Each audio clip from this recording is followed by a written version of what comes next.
The massive chamber of the Galactic Council fell silent as the young researcher stepped up to the floating platform. The circular room, with its towering crystalline walls that stretched hundreds of meters high, held representatives from over 3,000 species. Today, every seat was filled.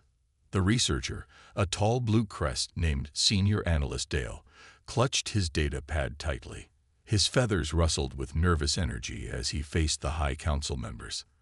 The 5 ancient beings looked down at him from their elevated positions, their expressions unreadable. "Honorable Council," Dale began, his voice steady despite his nerves. "I present findings from Research Station 7 regarding the newly discovered species from the Sol system." A quiet murmur spread through the chamber. Everyone had heard rumors about this new species, the humans. "According to our standard classification system," Dale continued, "their home planet, Earth, registers as a Class 12 Deathworld." The chamber erupted in laughter. Even some of the High Council members let out amused chirps and whistles. First Speaker James, the oldest among the council, raised a hand for silence. "Young one, there must be an error in your measurements. No sentient species can evolve on a Class 12 world. The conditions are too extreme." Dale took a deep breath. "There is no error, First Speaker. Earth has crushing gravity at 9.8 meters per second squared. The temperature range spans from below freezing to heat that would cook most species. The atmosphere contains corrosive oxygen at levels that would poison 90% of known civilizations." He paused, tapping his datapad. A holographic image of Earth appeared above the platform, spinning slowly to show weather patterns. "The planet experiences regular natural disasters, earthquakes, volcanic eruptions, massive storms called hurricanes, and something humans called tornadoes, violent wind formations that can lift buildings off the ground." The council members leaned forward, their amusement fading. "But surely no intelligent life could." Second Speaker Wilson began. Dale interrupted, earning shocked gasps from the audience. "The humans don't just survive there, honored speakers. They thrive. They build cities in earthquake zones. They live near active volcanoes. They chase storms for scientific research. And most remarkably," he clicked his datapad again. The hologram changed to show human athletic competitions, runners sprinting for hours, swimmers crossing vast oceans, climbers scaling frozen mountains without breathing equipment. They do these things for entertainment. The chamber had grown so quiet that Dale could hear the soft hum of the anti-gravity platforms. "There's more," he said. "When our first contact team arrived 6 months ago, we found they had already split the atom, begun terraforming their nearest planetary neighbor, and developed theoretical models for faster-than-light travel that our scientists confirmed could work." First Speaker James's usual blue color had faded to a pale gray. How many of them are there?" 8 billion, First Speaker, and they're running out of room." The silence broke. Panic spread through the chamber as representatives realized the implications. A species that considered a death world comfortable would find most of the galaxy's dangerous planets perfectly habitable. "We have a request for entry," Dale said, raising his voice above the chaos. "Their first ambassador awaits outside this chamber. His name is Ambassador Reed. He wishes to present humanity's formal petition to join the Galactic Council." First Speaker James looked at his fellow council members, who all showed signs of distress. "Did this ambassador arrive in one of our transport vessels?" "No, First Speaker," Dale replied. "He flew here himself, in what they call a standard civilian shuttle. According to his pilot's log, he stopped only once for what he termed a coffee break." The council chamber doors slid open. In the entrance stood a simple-looking being, barely 2 meters tall, with no obvious defensive capabilities. He wore what humans called a suit and carried a small briefcase. Ambassador Reed smiled at the assembled aliens. In that smile, the council members saw the confident expression of a species that had conquered a world that should have killed them and was now ready to step out into the galaxy. The humans had arrived.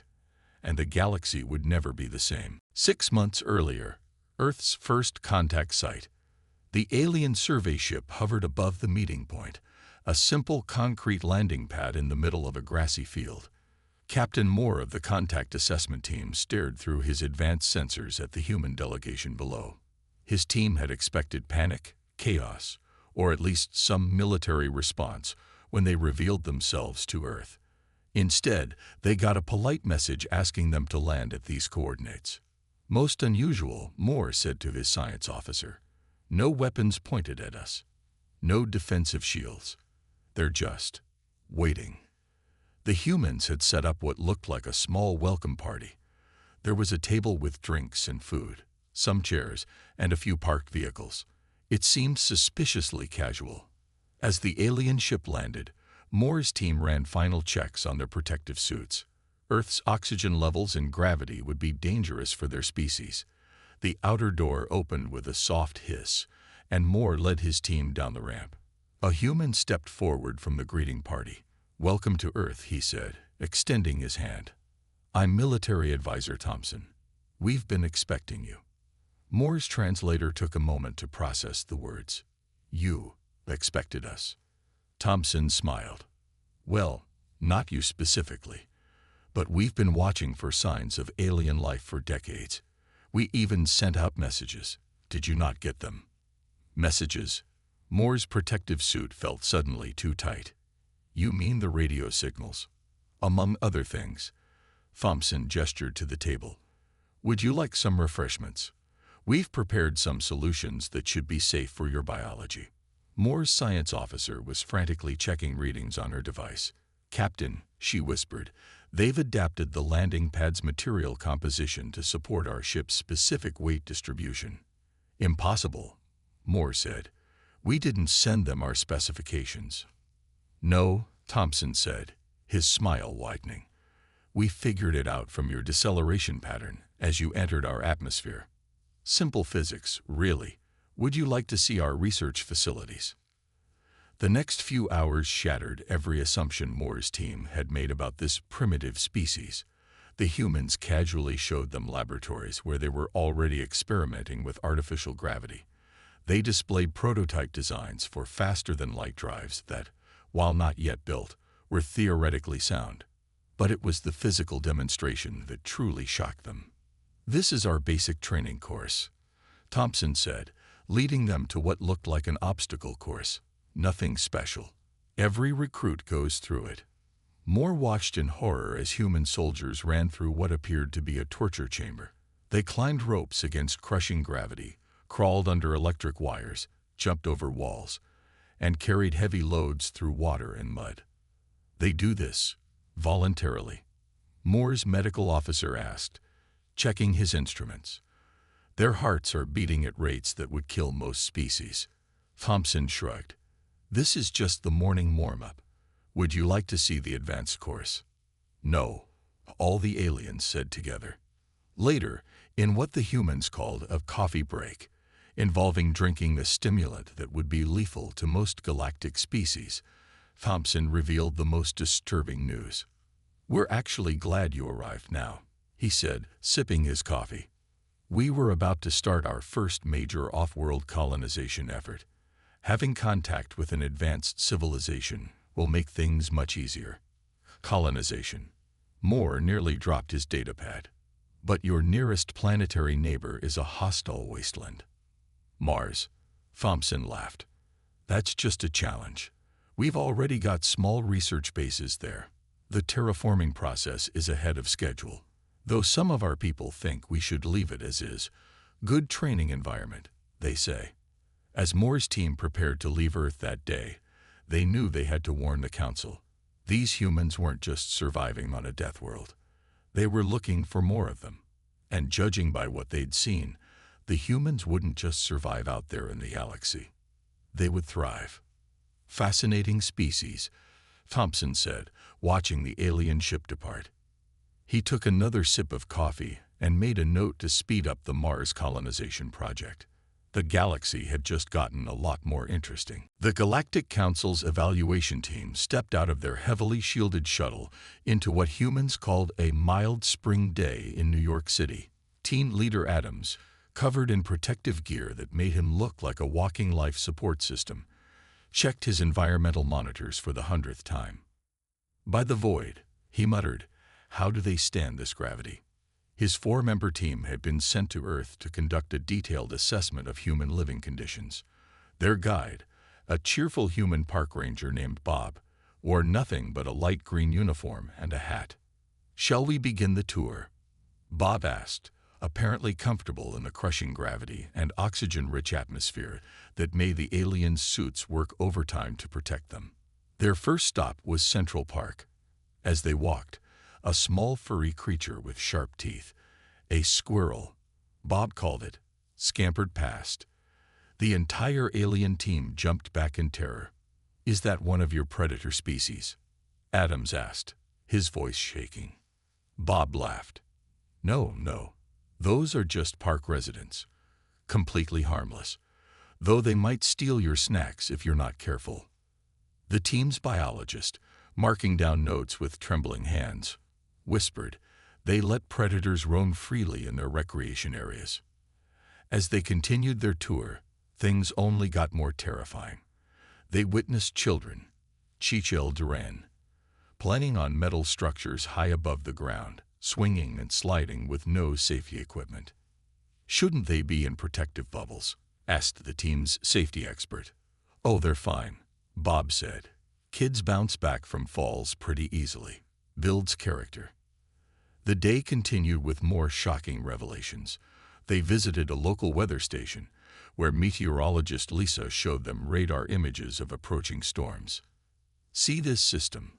She pointed to a massive swirling pattern. "That's a Category 3 hurricane heading up the coast. Nothing too serious, but we've issued some mild warnings."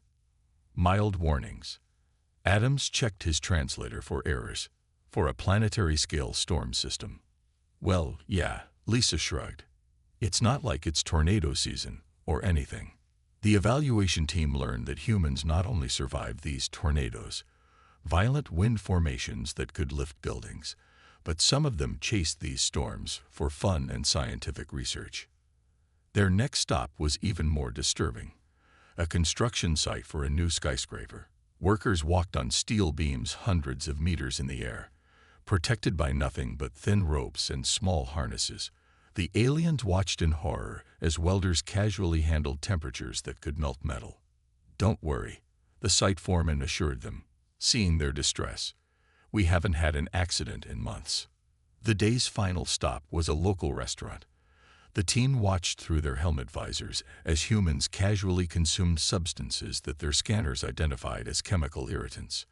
"These are called hot peppers," Bob explained, eating one whole. "Adds a nice kick to the food. You willingly eat pain-inducing substances?" the team's medical officer asked incredulously. "Sure.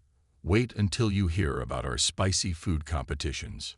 Back in their shuttle that evening, Adams compiled his report with shaking appendages. How could he explain this to the council? These humans didn't just survive in conditions that would kill most species, they seemed to enjoy them. His report included several disturbing observations. Humans regularly exposed themselves to extreme temperature variations for fun, swimming in cold water, sitting in steam rooms. They built massive cities in areas prone to earthquakes. Their young played games involving throwing themselves at each other at high speeds, sports. They kept predator species as pets. They considered oxygen, a corrosive gas, essential for life. As Adams finished his report, he looked out the shuttle window. A group of humans was jogging, voluntarily running in the crushing gravity, as storm clouds gathered overhead. Recommendation to the council. He spoke into his recorder. "Do not, under any circumstances, underestimate these humans. They don't just inhabit a death world. They've mastered it. And now they're looking to the stars." Outside, the joggers picked up their pace as rain began to fall. laughing as lightning lit up the sky. The emergency council session stretched into its fourth hour. The massive chamber, usually a model of order and dignity, had devolved into chaos. Representatives from 3,000 species argued, their voices mixing into a storm of clicks, whistles, and translated shouts. "They must be contained," shouted the delegate from a low-gravity world. "These humans are too dangerous to allow free movement through the galaxy." First Speaker James banged his gravity gavel, restoring temporary quiet. "We are here to discuss the proposal to quarantine Earth and its solar system. Ambassador Reed has requested the right to respond." The human ambassador walked to the center platform, his movements eerily smooth in the chamber's low gravity. Unlike the previous sessions, he wasn't smiling today. "Honorable Council," Reed began, "before you vote on this quarantine, there's something you should know." He paused, looking around the chamber. "It's too late." The translator struggled to convey all the gasps and exclamations that followed. "What do you mean, too late?" Second Speaker Wilson demanded. Reed pulled out what humans called a tablet computer, a device that worked perfectly despite the electromagnetic interference that plagued most alien technology. He pressed a button, and a hologram appeared above the platform. "This," he said, "is Mars, our closest planetary neighbor. What you're seeing is live footage." The council members stared at the red planet's surface. There, scattered across the landscape, were distinctive dome structures. But what shocked them most were the green patches visible even from orbit. "That's impossible," the council's chief scientist declared. "Mars is a dead world. Nothing can grow there." "Nothing could grow there," Reed corrected. "We've been terraforming Mars for the past decade. Those green patches are our first successful lichen colonies. In another 20 years, humans will be able to walk on the surface with minimal protection." The chamber erupted again. First Speaker James raised all four of his hands for silence. "You're telling us you've already started colonizing other worlds." "Started?" Reed smiled for the first time that day. "We have 3 permanent bases on Mars, a research station on Venus's upper atmosphere, mining operations on 2 asteroids, and a preliminary base being constructed on Europa."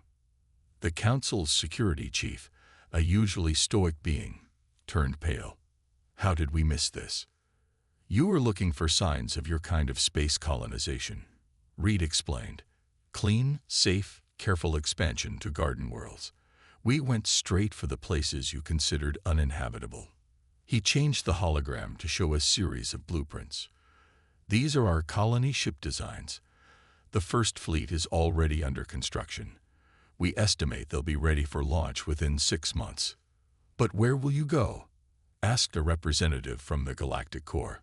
"All habitable worlds within reasonable distance are already claimed." Reed's smile widened. "Oh, we're not interested in your habitable worlds. We've identified 50 planets you've classified as death worlds. Perfect places for human colonization." The security chief fainted. "You can't be serious," First Speaker James said. "Those worlds have gravity twice Earth's normal level, or toxic atmospheres, or extreme temperature variations." "Exactly," Reed nodded. "Perfect training environments for our people. Some are even easier than Earth in certain ways. Only twice Earth's gravity. Our colonists will barely notice." The council members looked at each other in growing horror as they realized the implications. Humanity wasn't just leaving their death world. They were seeking out more of them. "Ambassador Reed," First Speaker James said carefully, "what exactly does humanity want from the Galactic Council?" "Want? Nothing really. We're just being polite by informing you of our plans." Reed packed up his tablet. "Though we would appreciate it if you updated your navigational databases to include radiation warnings and solar storm predictions. Some of our civilian ship sensors aren't properly calibrated for deep space yet." As Reed walked out of the chamber, the council realized a terrible truth. They had never needed to vote on containing humanity. You couldn't contain a species that looked at the most hostile environments in the galaxy and saw opportunity. "One more thing," Reed said at the door.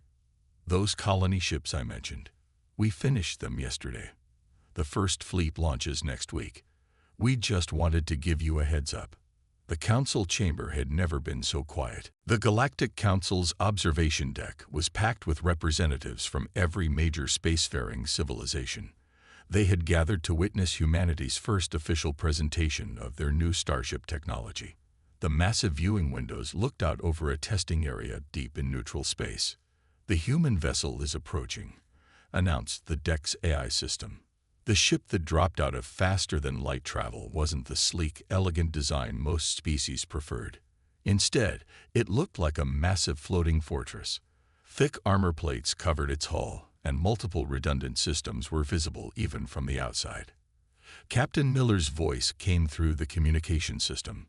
"This is the Earth ship Everest, ready to begin demonstration." First Speaker James leaned forward in his hover chair. "Captain Miller, your ship appears to be heavily armored." "Standard human construction," Miller replied cheerfully. "Though we did add extra reinforcement for deep space conditions." The council's chief engineer raised all three of his eyebrows. "Extra reinforcement?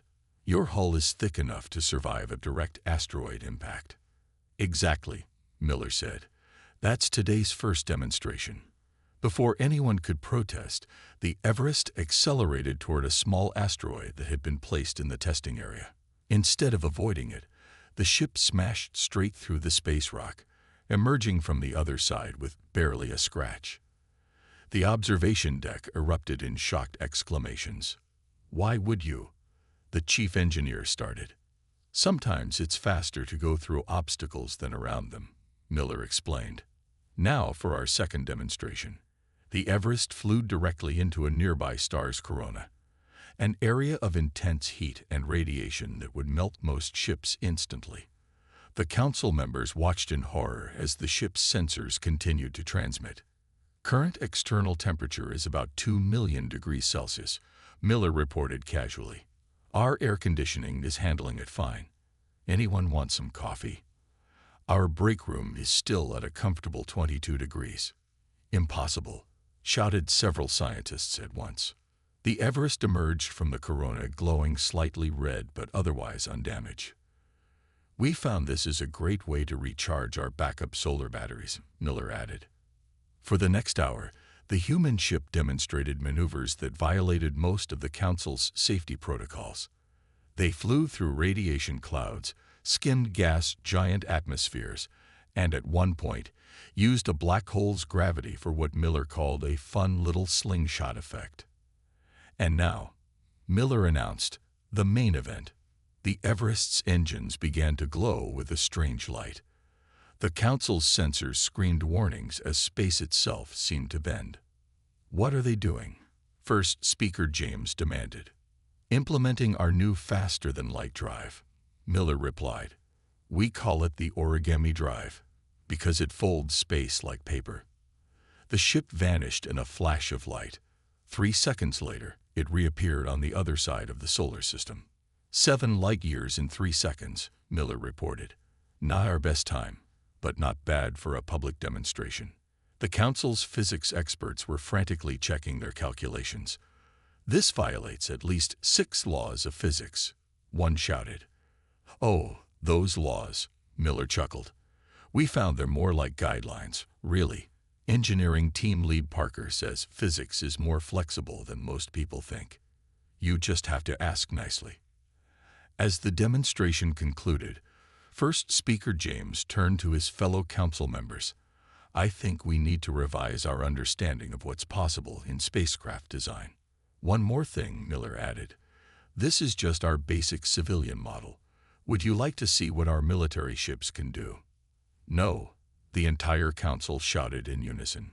As the Everest prepared to return to Earth, Miller sent one final message.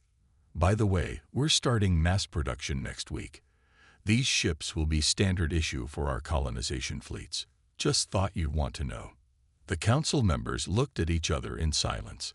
The galaxy had always operated on certain rules about what was possible and what wasn't. The humans had just broken most of them before lunch. And somewhere in the distance, humanity's colony ships were being built, each one ready to carry these impossible vessels to the stars. The launch day arrived with little warning. The Council's observation stations detected the first ships rising from Earth's surface just as the planet's sun began to rise over North America. No one expected what happened next. They kept coming. Not dozens, not hundreds, but thousands of ships. "This is Colony Fleet Command." A calm human voice transmitted across all frequencies. "Beginning Operation New Horizon. All ships, check in." The Council's emergency session was interrupted by the Chief Traffic Controller bursting into the chamber. "The humans, they're everywhere. 5,000 ships have already left Earth orbit, and more are launching every minute." First Speaker James activated the main display. The space around Earth looked like a swarm of metal bees leaving their hive. Each ship was loaded with supplies, terraforming equipment, and eager colonists. "Get me Ambassador Reed immediately," James ordered. Reed's face appeared on the screen. He was standing on what appeared to be a launch control center, surrounded by bustling humans tracking the departing ships. "Ah, good morning, Council." Reed smiled. "I assume you're calling about our colony ships." "Ambassador," James tried to keep his voice steady, "your species promised to coordinate your expansion with the Council." "This is not coordination." "Oh, we are coordinating," Reed replied. "We're just coordinating with ourselves. Very efficiently, I might add. Would you like to see our destination list?" Without waiting for an answer, Reed sent a file to the Council's systems. When it opened, several Council members fainted. "These are all Deathworlds." Second Speaker Wilson exclaimed. "Class 10 or higher." "Exactly," Reed nodded. "Perfect new homes for our people." Some highlights. Fleet Group Alpha is heading to the methane ice world HD 427. Fleet Beta chose that lovely high-gravity planet in the Orion sector, the one with the acid rain. Fleet Gamma is particularly ambitious. They're aiming for the volcanic system you marked as absolutely uninhabitable in your databases. The Council watched in horror as the massive fleet split into organized groups, each heading toward worlds that no sane species would approach. But the conditions. The Council's safety director stuttered. "Oh, we've prepared for everything," Reed assured them. "Here, let me patch you through to one of our colony ships." The screen split to show the bridge of a massive vessel. The captain, a woman wearing what looked like a simple uniform, was drinking coffee while checking her instruments. "This is Colony Ship Pioneer," she reported. "We're heading to HD 427. Just passed through that radiation storm you warned us about. Makes for some nice views through the windows. The kids in the education deck are using it for their science lessons." "Kids?" Several Council members shouted at once. "Of course," the captain smiled. "Can't start a colony without families. Speaking of which, my daughter's class is having their daily low-gravity gymnastics session. Want to see?" "No," the Council members shouted in unison. Back in the Launch Control Center, Reed was reviewing more data. "Oh, interesting update. Fleet Delta just found a planet you hadn't classified yet. Gravity 3 times Earth normal. Temperature ranges from -100 to +200 Celsius. They're calling dibs on it. Say it looks cozy." First Speaker James slumped in his chair. "How many worlds do you plan to colonize?" "All of them," Reed replied simply. "Well, all the ones you consider uninhabitable. We're leaving the nice, boring worlds for everyone else. Seems only fair." The display showed more ships leaving Earth orbit. Each was packed with humans eager to face challenges that would terrify most species. "One last thing," Reed added. "We're already getting requests from some of your younger species. Apparently, they want to learn our survival techniques. We're thinking of starting an exchange program. Would the Council be interested in officially sponsoring it?" The Council chamber fell silent as the implications sank in. Humanity wasn't just expanding. They were going to change the very definition of what was possible. Outside Earth's orbit, the colony fleets continued their departure, each ship carrying humans who looked at the most dangerous places in the galaxy and saw not death, but opportunity. The Exodus had begun. 1 year after the Great Exodus began, the Galactic Council chamber looked very different. The formerly pristine hall now featured reinforced gravity platforms and atmosphere-controlled sections, modifications made to accommodate the growing number of human visitors and their new alien students. Ambassador Reed stood at the central platform, presenting humanity's latest project. The chamber was more crowded than ever, with representatives from every spacefaring species eager to hear the latest human innovation. Ladies, gentlemen, and beings of all designations, Reed began. I'm pleased to report on humanity's first year of expansion. The holographic display activated, showing a map of the galaxy with hundreds of glowing points marking human colonies. In just 12 months, we've established successful colonies on 57 previously uninhabitable worlds, Reed announced. But that's not why I'm here today. He pressed a button, and the display zoomed in on one particular colony.